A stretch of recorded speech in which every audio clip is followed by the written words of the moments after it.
नारायणं परिपूर्ण गुणार्णवाय विश्वोदय स्थिति लयो नियति प्रदाय ज्ञान प्रदाय विविधा सुख दुख सत कारणाय वितताय नमो नमस्ते.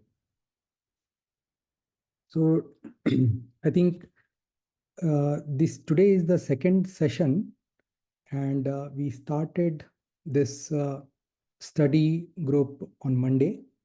And today what we would do is I'll briefly go over the structure, what we are thinking about to cover in this course, the course content, and then Sri Keshav ji is going to be talking about Bhakti, Gyana, and Vairagya. And these are the several sessions we're going to do before we start diving deeper into Bhagavad Gita itself. So let me share my screen and just briefly talk about the structure that we are thinking about. The focus of the workshop will be on the philosophical aspect, what we can get from Bhagavad Gita and how it is going to be pertinent in our day-to-day lives. So there is a lot of concepts and a lot of terminology that we would be learning, and that would hopefully expand our perception of the world and expand our it gives us some insights to look at the world through different lenses. So the first few classes would be more preliminary, introductory sessions on various different concepts. So today, Sri Keshav ji is going to talk about Gyana, Bhakti, Vairagya.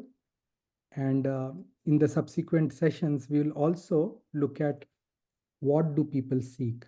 Why should, what are the Purushartha?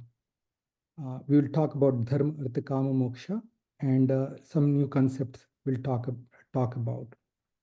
Then subsequent classes, we will also learn what can we learn from Bhagavad Gita, and what is the concept of people who believe and in God, and people who are non-believer, to astik and nastik. So do we need to be an astik to study Bhagavad Gita? We'll talk a little bit about that. And then there is this concept of astik. Who's an astik? Who is a believer? So we'll talk a little bit about that in a subsequent session. And then we will talk about Bhagavad Gita, background of Bhagavad Gita, who is the author, what exactly is the definition of Shastra, and the importance of Mahabharata. Then we will start looking into topic by topic into Bhagavad Gita, Sankhya Yoga. This is Sankhya Yoga is talked about in chapter 2, so which is a bigger concept, so we'll break it up into multiple sessions. Then we will also talk about this theory of justice, which is also part of chapter 2. The concept of is there any discrimination that when we see discrimination in the world, is there a justice in the world? So we'll talk a little bit about that. And then Buddhi Yoga is also second adhyay. And then there are some specific concepts in various different places in Bhagavad Gita. So we'll talk about evils of anger. And then in chapter 2 itself there is this also the lakshana, or the attributes of a jnani. So we'll talk about that. Then the third chapter talks about the Jagat Chakra. So the cosmic wheel, and how we play our part, how do we need to play our part in that cosmic wheel. So that is third chapter. And then the concept of pap and punya. So we will, despite nobody wants to indulge in the papa karma, but nevertheless people get yoked into it. So we will talk a little bit about that. That is again coming from chapter 3rd. And then we talk a little bit about supremacy of the Lord. So and then Purushottam Yoga is again 15th chapter. So we may, as we go through this course, we will develop some of these concepts, so we can pick up specific nuggets from various different chapters. So Sannyas Yoga we'll talk a little bit about, and then we talked a little bit about Manaha and the Dhyan Yoga. So then Vibhuti Yoga is another chapter in Bhagavad Gita. And who are the different deities? What do they do? What is Devi Sampad? People who are endowed with those divine qualities, who are they? And what is the difference between sannyas and tyag? That's the 18th chapter. So we will develop this content, and accordingly, as we go through this course, further modify it based on some inputs. Hopefully, you guys will also get more involved in these discussions and help us shape these curriculum. So with that, I'll do my namaskara to Sri Keshav Rao and would request him to talk about Gyana Bhakti Vairagya. I'll stop sharing.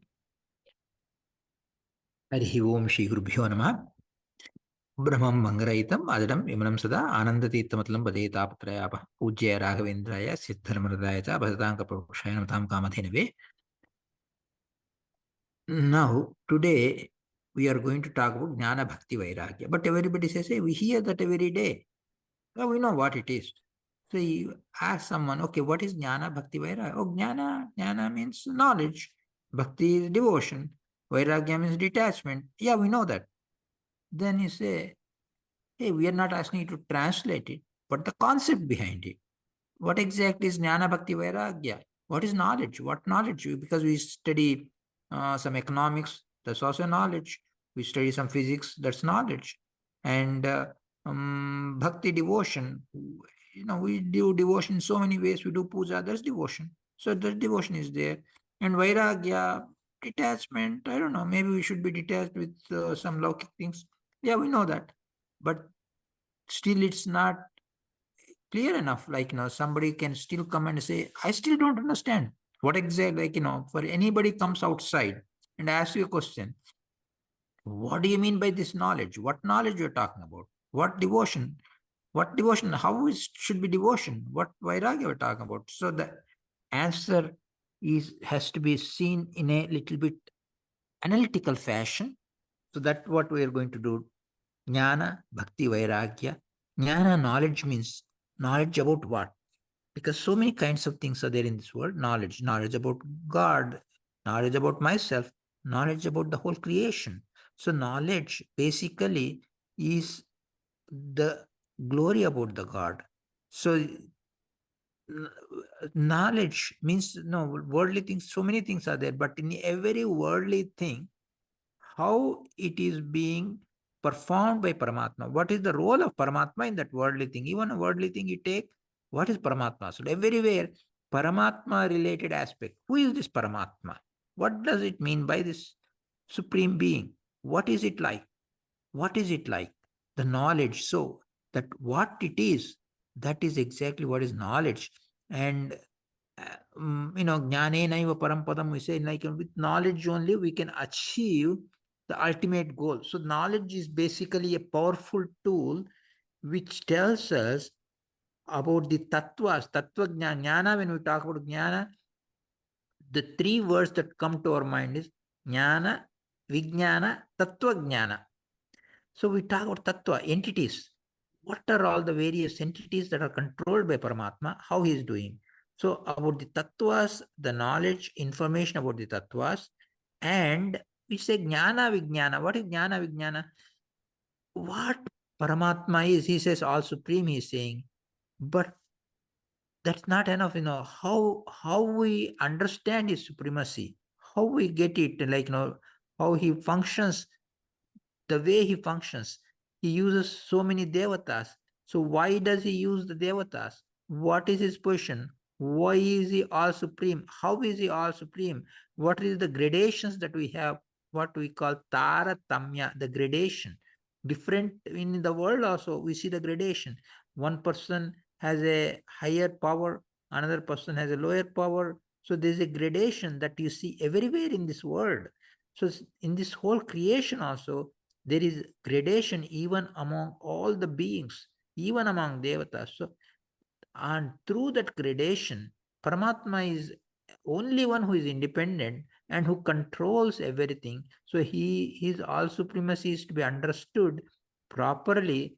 For that, the knowledge that is needed, the scriptural knowledge that is useful to understand the all supreme being who is totally flawless, who is described as Sarvaguna Sampurna Sarvadosha Vivarjita. That means he has every single auspicious quality and not a single flaw.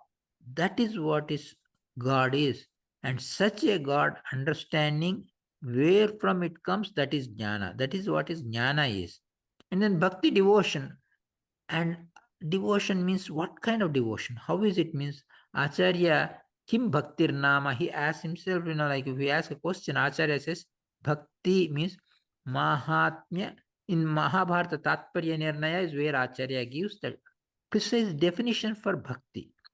Mahatmya, Jnana Purvakaha, Sudrudaha, Sarvato Adhikaha, that kind of that Sneho Bhakti Riti Proktaha. Taya muktir nachanyatha. In one sloka, Acharya gives that a complete definition of bhakti. It may look very simple, but it is a very loaded sloka. And this is what gives us the knowledge. Again, see the knowledge about bhakti. Knowledge is the first thing. You say bhakti, you say Vairagya, knowledge about bhakti, knowledge about Vairagya. You talk about karma, knowledge about karma. You talk about anything, you talk about the jiva, knowledge about jiva. So the knowledge sits on the top. Without knowledge, nothing happens. When you say bhakti, the knowledge about the bhakti. So there it says Mahatmya Jnana Purvakaha. That is Paramatma, we will say the supreme being, one who is independent, one who controls everything. His glory, understanding his glory is the ultimate goal. Why should we know about his glory? Why should we know about the glory of Paramatma? The question comes to our mind, why should we know? Okay, he's great.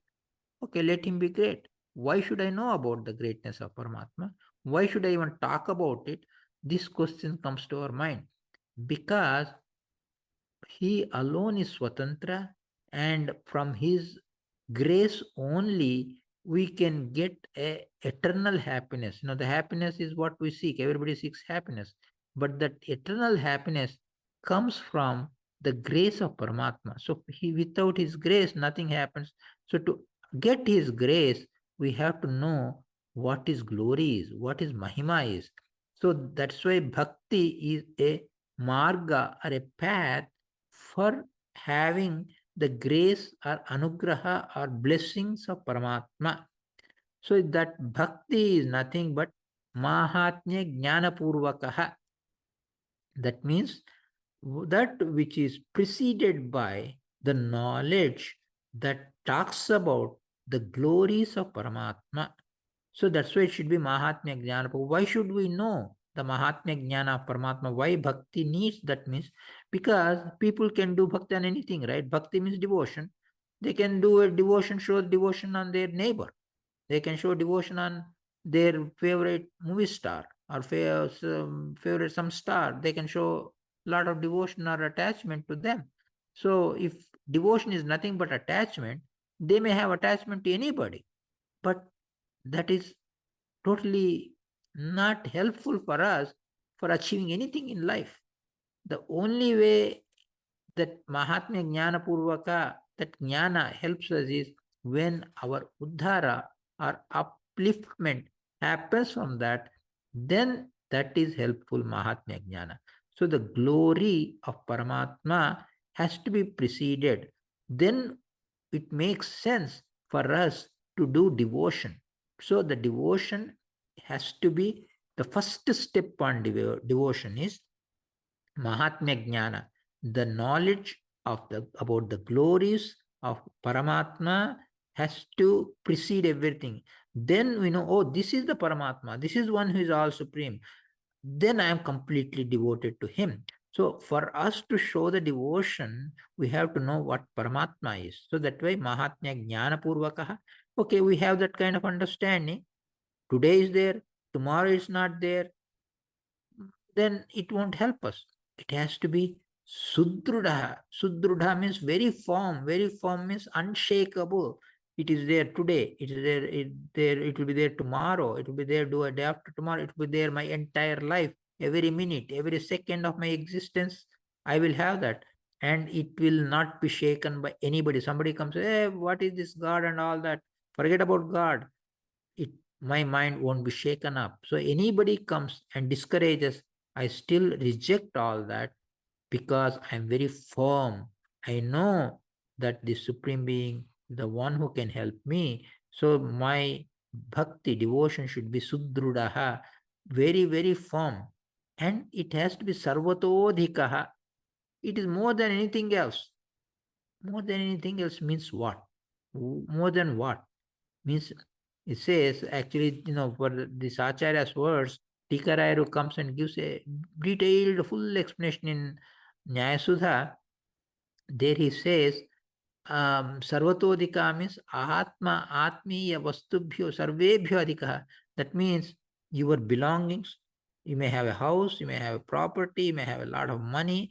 It has to be more than everything else. Any properties, any the money that you have, whatever possessions, all materials, it has to be more than that. Vastubhyo, Atmiya Vastubhyo, Sarvebhyo Adhika. So, sarvebhyo vastubhyo adhika, it has to be more than every single object in this world. No matter what the most precious gem or the most greatest riches, money, everything, it has to be more than that. So, sarvatodhikaha implies the first step is it has to be more than any property that we own. And it has to be more than atmiya people, that means our own relatives, relatives, friends, wife, children. It has to be more than anything else. People may ask questions. Hey, it doesn't make sense. Why should we love God more than our wife and children or husband or whatever? Why should we love God more than that? Means because the wife and the children are for one lifetime. This lifetime, this wife and these children are this husband. But what about the previous lifetime? What about the next lifetime? We don't know. We don't know who will be there. But from beginningless creation, beginningless time to the endless time, eternally, one who is there as our Bimbarupi, he is there present inside us, guiding us, helping us, making us live, giving everything that we ask for, or everything that is good for us. That thing is Paramatma. So that is why Sarvatodhikaha. And that kind of a sneha, attachment to Paramatma, that is what is bhakti. That's what is devotion. And then, okay, jnana, bhakti. What is vairagya? Why, vairagya means detachment. I should be detached with everything. I don't want, I need my job, I need my food, I can be detached for everything. Why should I be? It's not even possible and it is not even meaningful. Why should be detached everything and be attached to only God? Why? Means this is the reason. Detached does not mean is a detached attachment. Basically, we are in this world, we have to be doing so many activities, we cannot give up our activities, but every activity that we are doing because the opportunity is given by Paramatma, the facilities are given, the people whom we interact are created by Paramatma, the objects that we interact are created by Paramatma. Everything that we do in every action that has the hand of Paramatma, that is why we are saying so. It does not mean you give up everything the materialistic. No. But in every materialistic thing that we do, effort, yes, do whatever is needed. But in every aspect, think of God's role in that. Think how God is making it happen. So basically, that's why in Bhagavata, there's a very beautiful way it presents. He said, all we need to remember is two things. If we do these two things, we are doing everything. What are those two things? Two things is whatever other than Paramatma, show less interest in that. I mean, not that give up everything, but less interest on that. And in Paramatma, show more interest, more love. So, Bhagavad Anya Vastushu, we have to have detachment. Bhagavan in Bhagavan, we should have attachment. This is what is called Vairagya, and that Vairagya word itself indicates that Vairagya, Viragasya Bhavaha Vairagya. Viraga, from that word, we got the word Vairagya. Vairagya is nothing but Viraga Bhava. What is Viraga again? Viraga, Raga means attachment. Ranjana, Raga. When you have it, you are happy. When you don't have it, you are not happy. So that Raga is nothing but Ranjana, attachment. And that has to be V. V means prefix V has two meanings. One is Vigata, another is Vihita. That means, for example, Mala, impurity. Vimala means no impurity. So there is Vigata Mala. Our Jnana is Vihita Jnana or Vishesha Jnana. Vishesha or Vihita, that is V. V also means that. So here, Viraga means Vihita Raga and Vigata Raga. One is avoiding the attachment, another is having the attachment. Both are indicated by the word Viraga. Vigata Raga means devoid of Raga. Vihita Raga means endowed with, having the Raga. Both have to be done, but in two different things. In Paramatma, it has to be Vihita Raga. That means prescribed, definitely have all the attachment for Paramatma. And Vigata Raga, that means removed Raga in all the rest of the things. Bhagavaditara Vastushu. Whatever is other than Paramatma, have detachment to that. But it has to be understood, as I explained earlier. Detachment does not mean completely giving up, but detachment means while doing that, have a kind of a detached attachment. That means, hey, if I don't have that, it's God's will. We should be able to accept not having it. We should be in a position to handle not having it.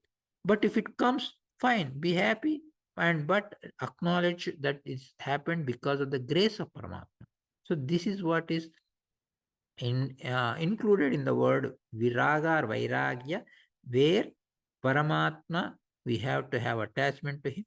Bhagavaditara Vishu, we should have detached attachment. That means think of Paramatma in those things while you are doing whatever your duties are. You have to do all your duties. You have to take away, I know, you have to show your responsibilities. You have to live by the responsibilities.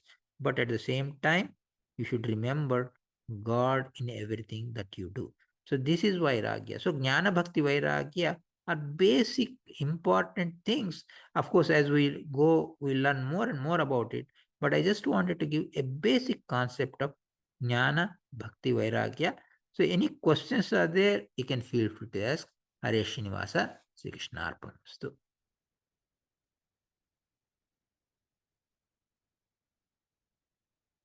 Namaskara. I had a question. Sure.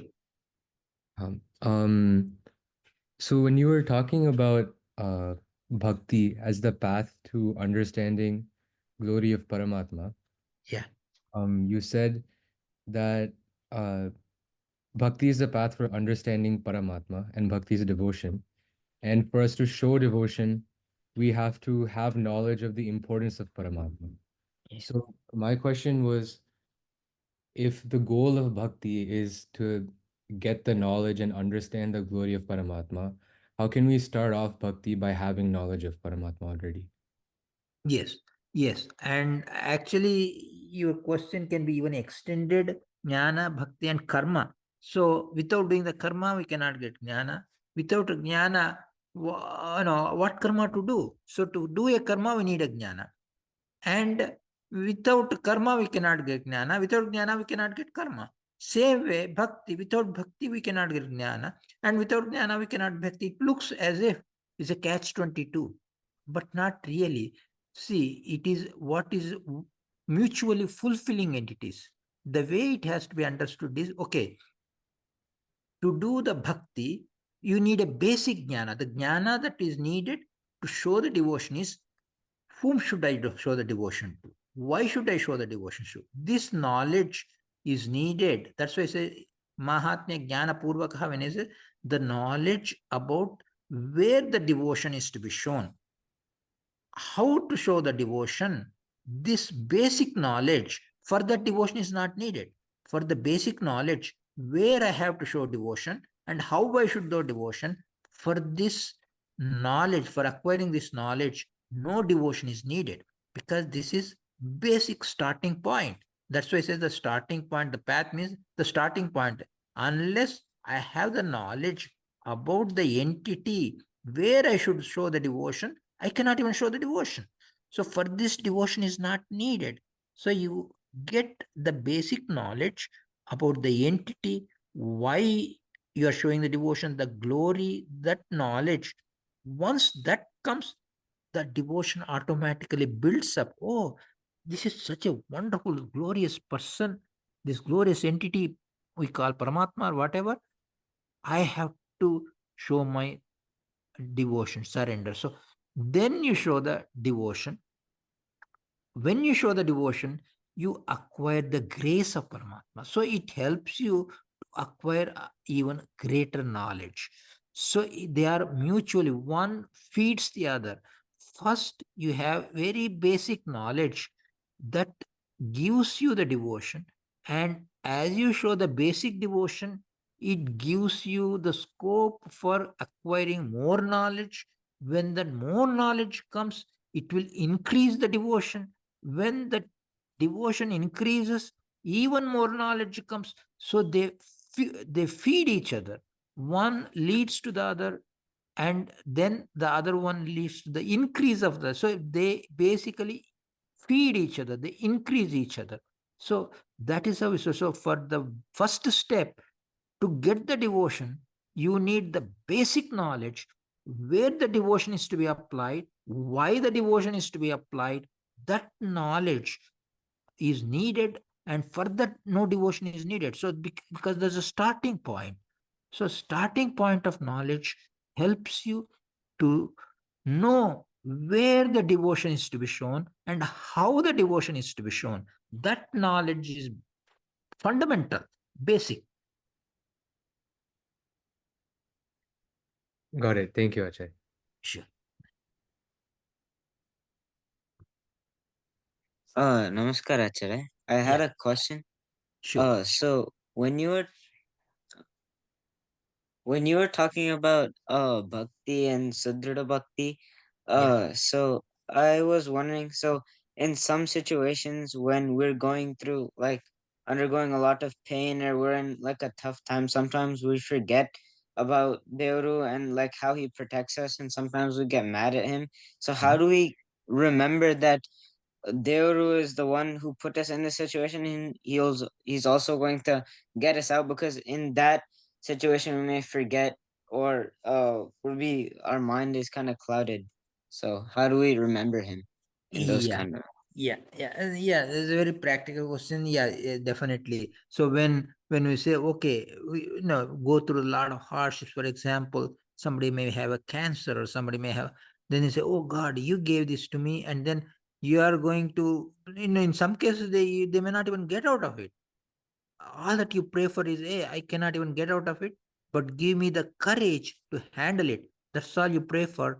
And how to have in that kind of a situation when a lot of difficulties are there, how to have that firm devotion. How can it be firm? Because we are going through a lot of pain, a lot of things and difficulties. How to have that firm devotion? This is how we think about it. Okay, surely a lot of difficulties are there, a lot of problems are there, but let us see others who are even having more difficulties, and whatever my karmas are there, previous karmas, because of that I got the difficulties, but God has given me a lot more. Look at the positive things that God has given rather than comparing with others. Your own thing, you look at what God has given, and okay, certain things God did not give, but all I can ask for is, let God give me the courage or the ability to handle this situation and come out of this situation. The courage is needed to come out of that situation as much as whenever is possible. So this is what, so the drudatva will come if we realize that God has given me this much body, this much health, this much is given, so think of what God gave, the positive aspects rather than the negative aspects. That is what increases the drudhatva.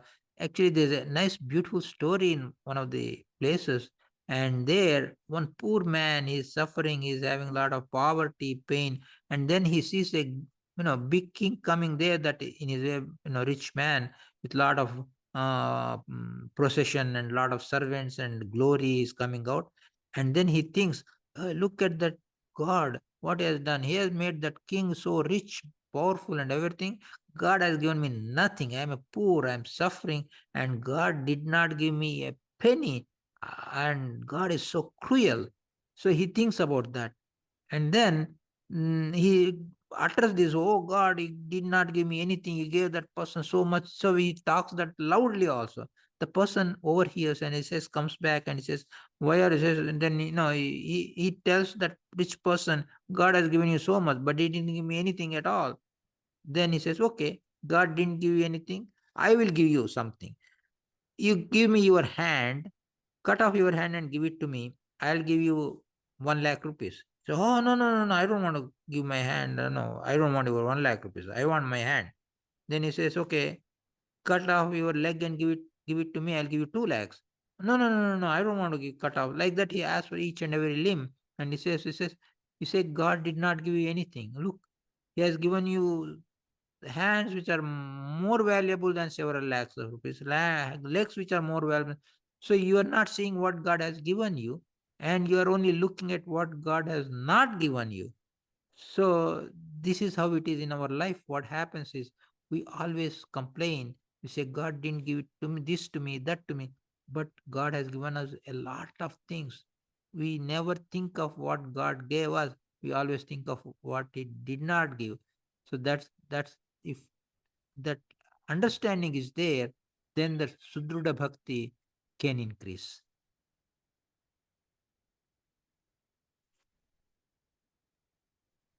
Okay, Yeah, thank you. sure. That's very well. Thank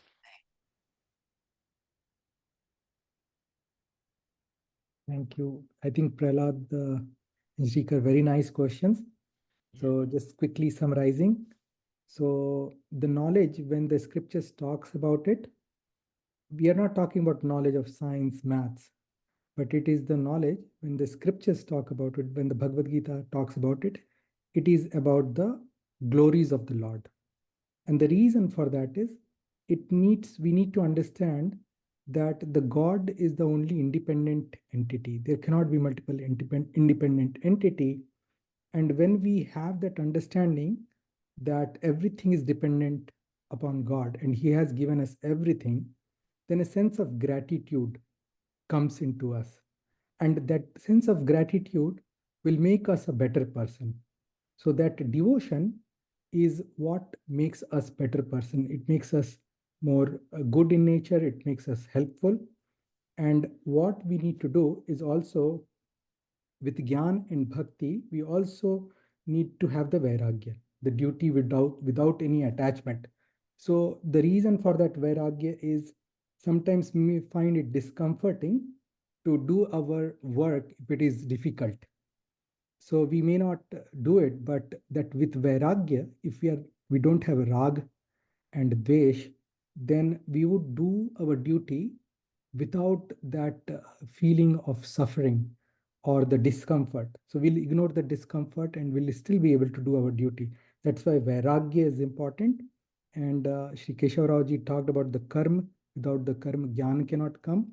And without the Gyana, Bhakti cannot come. So I think that Gyana Bhakti Vairagya is what we need.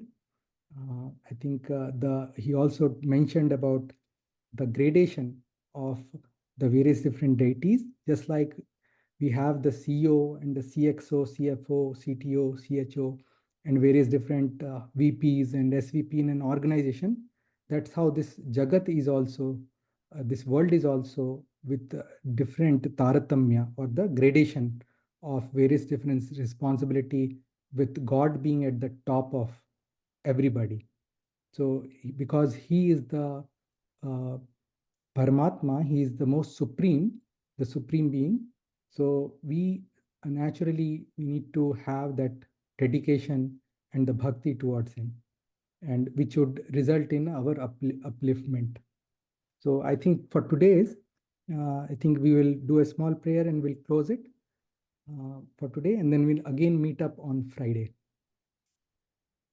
Om Sarve Bhavantu Sukhinah, Sarve Santu Niramayah, Sarve Bhadrani Pashyantu, Ma Kaschit Dukha Bhag Bhavet.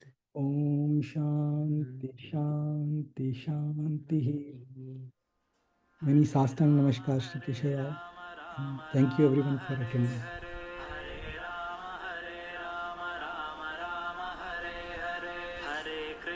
Hare Krishna Krishna Krishna Hare Hare Hare Krishna Krishna Krishna Hare Hare Hare Rama Rama Rama Hare Hare Hare Rama Rama Rama Hare Hare Hare Krishna Krishna Krishna Hare Hare Hare Krishna Krishna Krishna